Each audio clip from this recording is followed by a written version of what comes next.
Décryptons ensemble le casse-tête de la politique américaine envers l'Iran, un enjeu mondial vraiment complexe. Alors pourquoi ce virage? Des objectifs extrêmes au départ, puis la négociation. Étonnant, non? D'un côté, des buts très ambitieux. De l'autre, un compromis. Il faut comprendre ce qui s'est passé. Au départ, la position de Washington était très claire, neutraliser complètement la menace iranienne.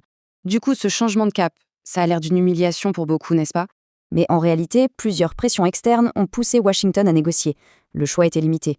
Mais attention, ce qui ressemble à un recul est peut-être une manœuvre stratégique bien calculée. Alors, c'est quoi la logique? Humiliation ou un calcul bien plus malin qu'il n'y paraît? En fait, 4 raisons principales expliquent ce passage de la confrontation à la diplomatie. Premièrement, une victoire militaire totale est presque impossible. Les frappes aériennes seules ne suffisent pas. Parce qu'on ne peut pas bombarder le savoir. La guerre ralentit le programme, mais ne l'arrête pas. Deuxième raison, pour vraiment neutraliser l'Iran, il faudrait sans doute une invasion terrestre, colossale. Et ça, c'est le scénario à éviter à tout prix, pas un autre conflit long et coûteux. Troisième point, et il est crucial, l'Iran n'est pas si faible. Le pays a des cartes maîtresses. Par exemple, son contrôle des routes pétrolières, ça crée une pression énorme. C'est une véritable impasse. Et enfin, la diplomatie offre une chose que la guerre ne peut pas garantir, le contrôle. Un accord avec des inspections, c'est une sécurité durable, mieux qu'un conflit mené à l'aveugle.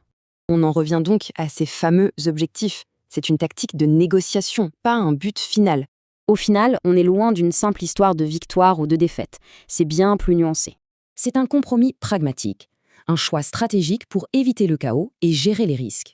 Ce qui nous laisse avec une question fondamentale, qui dépasse largement le cas de l'Iran.